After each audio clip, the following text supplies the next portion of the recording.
So, last time we left our heroes, we had dumped them into a mansion with some crazy-ass sumbitches. And I nearly killed them again. And nearly miscalculated. Boy, I suck at being a DM sometimes. But that's part of the fun of being a Dungeon Master, is that you get to create the adventure. Sometimes you may get it out of a book. Sometimes you come up with it on your own.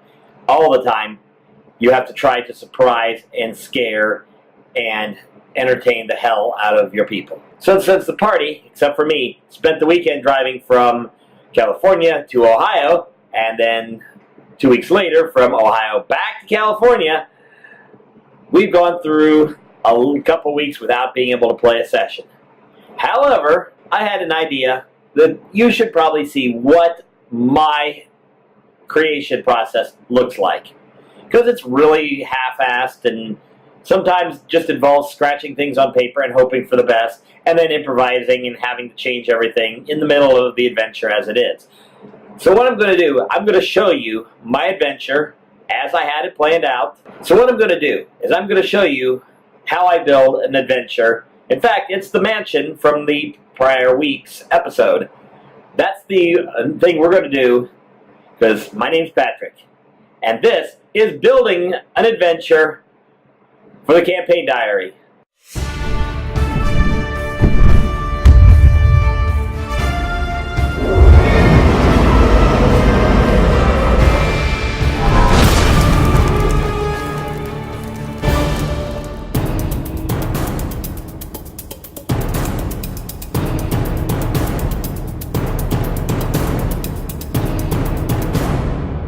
So a lot of times when I'm designing adventure, it begins as a map. Usually I have a general idea of what I'm looking for, and I find a map to match. In this case, a mansion with 2 floors and a basement. Nice hidden basement. I start usually by marking it up, because that way I have the ability to figure out what rooms go where. This map in particular came from Dragons of Adraeon, as most of my maps do, because I love me a good Dyson Logos map.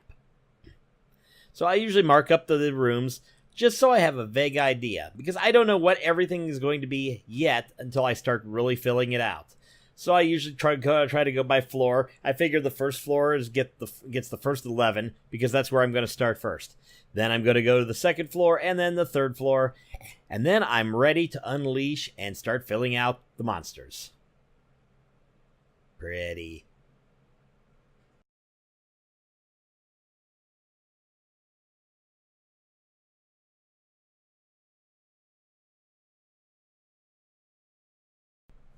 So this is how my real writing begins. I have my map, and I begin writing my adventure. In this case, we're going to take the party to Oakhurst, which was where the Sunless Citadel happens to be.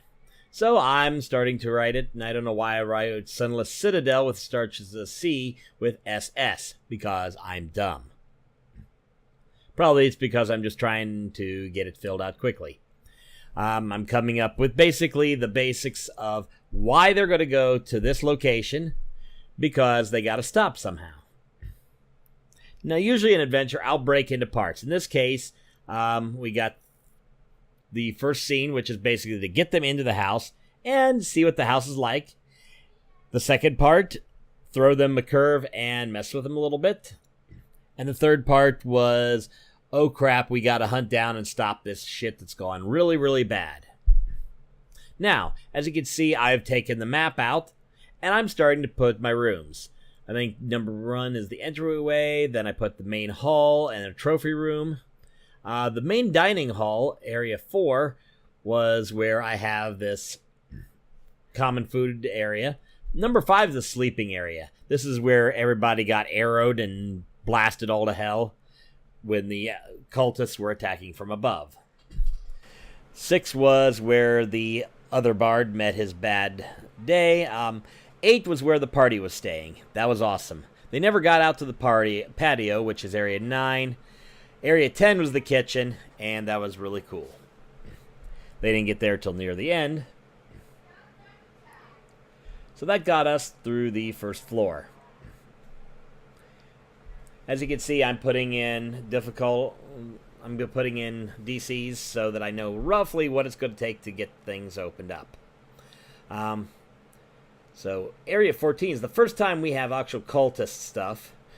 That's where I put the innkeeper, who is also a cultist and a real bastard. Area 15 is above Area 5, and that's where the first real fight encounter, other than the Area 7 where they got arrowed downstairs.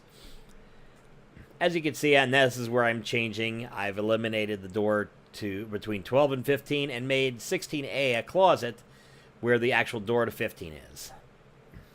I've also added a little door between 12 and 16 because I wanted to make it a little harder. 16 is my kick-ass ritual room. 17 is the storage area where I stuck the bagpipes.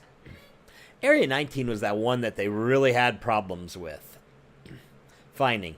Of course, Area 18 is where I put my one madman, and that was kind of cool.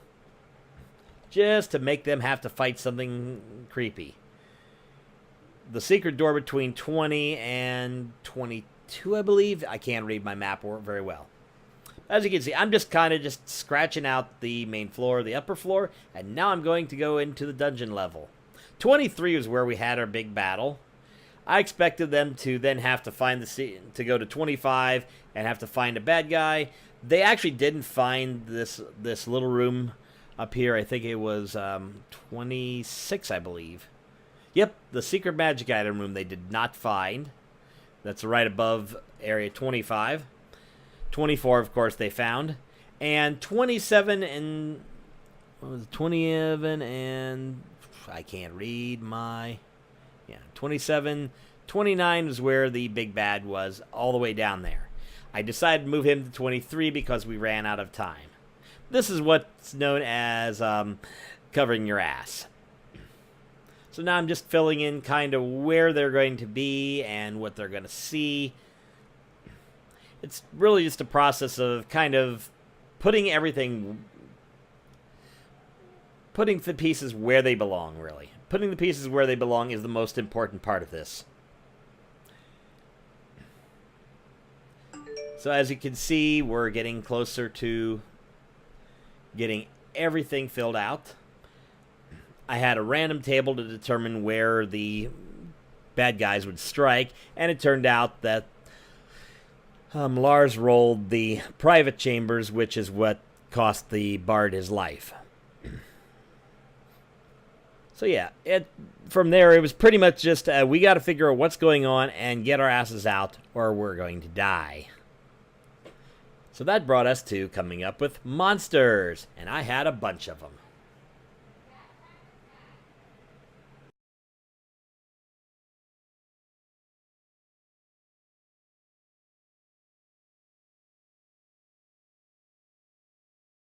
So now that I've got everything ready, it's time to put some monsters in.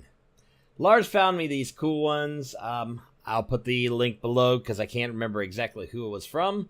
Found these awesome little cultists. There was a brawler and an acolyte. The magic user was a little more fun. I had some variations on some skeletons. I used one of those. The madman was the guy upstairs. He was great because he could do some crazy shit and cause the party get a little bit nervous.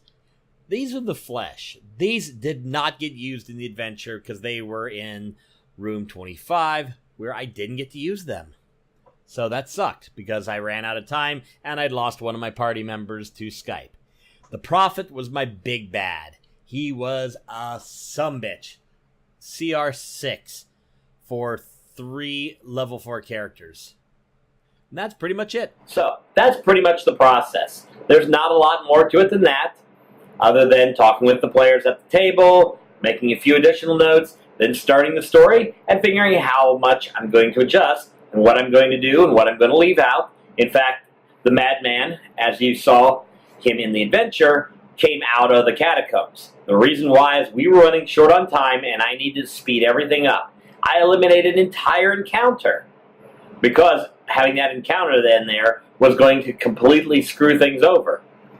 And because I miscalculated the number of spells my party had, I had to come up with something so that they could kill the big bad that needed at least one big ass-kicking spell to burn him the hell down with. And it worked, and the party survived, and I didn't have to deal with the TPK because the TPK in the land of Adraeon is going to be a TPK for all time. So be ready to tune in next time, folks, because the party is going to the Sunless Citadel. It's a nice little adventure created in... Let's see here. This adventure was originally published in 2000 by Bruce R. Cordell. It was a beginning adventure for the 3rd edition of D&D, which I've played in the last year or so. 3.5 to be exact. Of course, my party's going to hit its 5th level, so I get to boost it up and add more monsters and make everything a hell of a lot more difficult. So until next time, so be sure to go down below. Hit the like, hit the subscribe, the notification icon, and don't just like it on Facebook because that's lame. Join us next time when we get to do some more dragon fun and even get a hold of a cool-ass mandolin of metal.